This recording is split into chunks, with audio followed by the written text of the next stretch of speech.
हाँ तो स्टूडेंट्स, आज हम ज्यामिति के कुछ आधारभूत यानी कि बेसिक्स, पद, परिभाषाएं, डेफिनेशंस और रेखा, कोण आदि के बारे में चर्चा करेंगे। तो इसमें सबसे पहले रेखा, यूक्लिड ने कहा था कि एक रेखा जो है एक चौड़ाई रहित लंबाई है। तो चौड़ाई रहित लंबाई का मतलब है कि उसमें बिल्कुल भी चौड़ाई नहीं है, लेकिन जब हम उसको बनाएंगे, इस बोर्ड पे बनाएंगे या हम उसको नोटबुक पे बनाएंगे तो उसकी कोई ना कोई चौड़ाई जरूर होगी। तो कुल मिला के अनडिफाइंड है। रेखा जो है, जो शब्द है वो पूरी तरह से परिभाषित नहीं है, अपरिभाषित है। फिर भी रेखा क्या है इसके बारे में हम थोड़ा यहाँ पर चर्चा करेंगे। तो रेखा वो है जिसके अंत बिंदु यानी कि जो आखिरी बिंदु है वो हमको प्राप्त नहीं होते, इसीलिए दोनों तरफ को तीर के निशान हम इसमें लगा देते हैं। इधर की तरफ को भी, उधर की तरफ को भी, दोनों तरफ को तीर का निशान लगाने का मतलब है कि अंत बिंदु नहीं है रेखा के।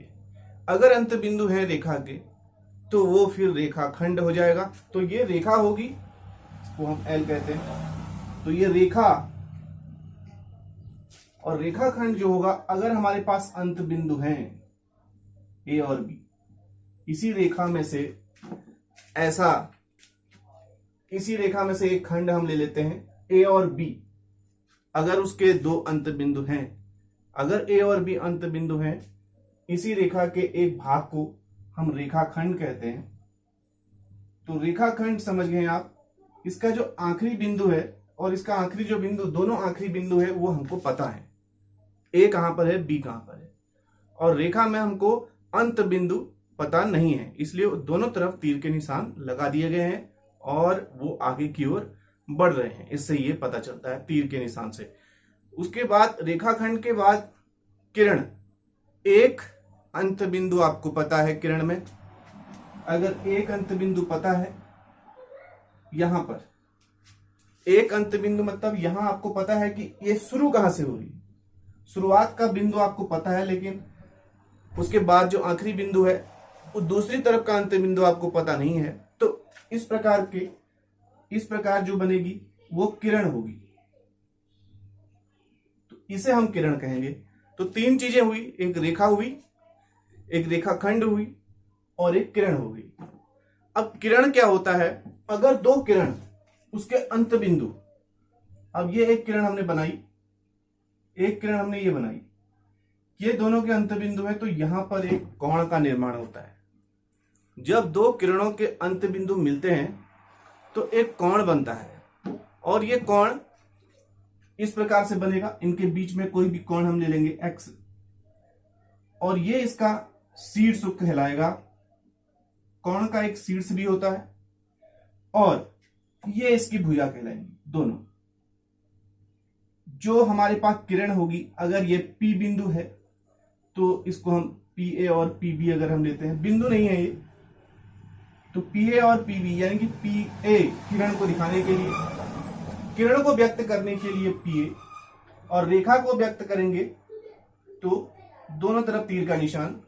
रेखाखंड को अगर व्यक्त करेंगे AB तो खाली एक लाइन होगी, कोई भी तीर का निशान नहीं होगा, और किरण को एक तरफ तीर का निशान होगा। तो PA एक किरण है और PB भी एक किरण है यहां पर। तो दो किरण जब मिल रहे हैं तो उसके अंत बिंदु यहां पर एक कोण का निर्माण कर रहे हैं। तो कोण के जो भुजाएं होंगी वो दो किरण होंगी, और जो शीर्ष होगा कोण का, जहां पर अंत बिंदु मिल रहे हैं वो शीर्ष होंगे। एक चीज है संरेख। संरेख क्या होता है? बिंदु संरेख कब कहलाते हैं? जब तीन बिंदु या तीन से अधिक बिंदु एक ही रेखा पर हों, वो संरेख कहे जाएंगे।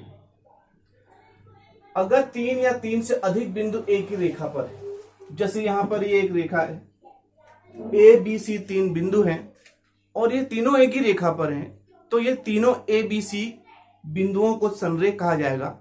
अगर बिंदु एक रेखा पर नहीं है, ऊपर नीचे हैं, तो वो फिर असंरेख बिंदु होंगे। कि जब दो किरणों का अंत बिंदु मिलता है तो एक कोण बनता है। तो वो कोण अलग अलग प्रकार के होते हैं। तो सबसे पहला जो प्रकार है कोण का वो है न्यून कोण। आप जानते हैं न्यून कोण पहले से भी।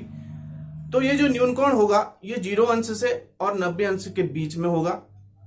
अगर कोण 90 अंश का है तो उसे समकोण कहेंगे। पूरक कोण, जो पूरक कोण होते हैं वो दो कोण इस प्रकार के हैं कि उनका योग अगर 90 अंश का होता है तो वो पूरक कोण होंगे, और यदि दो कोणों का योग 180 अंश होगा तो वो संपूरक कोण कहा जाएगा उनको। उसके बाद एक चीज और इसमें है, आसन्न कोण। आसन्न कोण क्या होते हैं, यहां पर चित्र बना के देखते हैं। एक किरण हमारे पास ये है P और A, एक किरण है PB, इनके अंत बिंदु यहां पर मिले हुए हैं। अब ये आसन्न कोण कब बनाएंगे, जब हमारे पास एक उभयनिष्ठ भुजा और होगी। ये उभयनिष्ठ भुजा जो है P और C, ये उभयनिष्ठ भुजा और ये शीर्ष, उभयनिष्ठ शीर्ष, दो चीजें होनी आवश्यक है। आसन्न कोण वहीं पर बनेगा जहां पर उभयनिष्ठ शीर्ष होगा और उभयनिष्ठ भुजा होगी। ये बीच वाली भुजा, इसे उभयनिष्ठ कोण बन रहे हैं X और Y।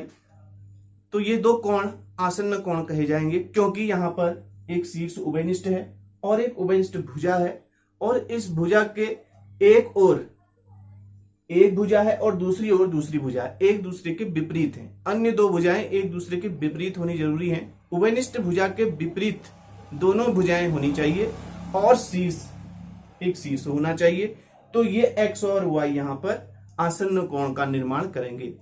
दो रेखाएं प्रतिच्छेदी कही जाएंगी अगर वो एक दूसरे को किसी बिंदु पर प्रतिच्छेद करते हैं, और प्रतिच्छेद बिंदु के एक तरफ और प्रतिच्छेद बिंदु के दूसरी तरफ एक दूसरे के विपरीत जो कोण बनते हैं, जैसे यहां पर है, ये कोण शीर्षाभिमुख कोण कहा जाएगा इनको। ये शीर्षाभिमुख कोण हमेशा बराबर होते हैं, और एक बिंदु पर प्रतिच्छेद करने वाली 3 या 3 से अधिक रेखाएं वो संगामी रेखाएं कही जाएंगी। तो यहां पर ये बिंदु है, यहां से एक रेखा LMNO, ये LMNO 4 रेखाएं हैं जो बिंदु P से, यहां पर बिंदु P से होते हुए जा रही हैं। तो ये सबकी सब रेखाएं संगामी रेखाएं कही जाएंगी। यदि कोई किरण किसी रेखा पर खड़ी हो तो इस प्रकार दो आसन्न कोण बनेंगे। X और Y, यहां पर दो आसन्न कोण हमको प्राप्त हुए। तो इन आसन्न कोणों का योग 180। यदि दो आसन्न कोणों का योग 180 अंश है तो उभयनिष्ठ भुजाएं एक रेखा का निर्माण करेंगी इस तरीके से। यहां पर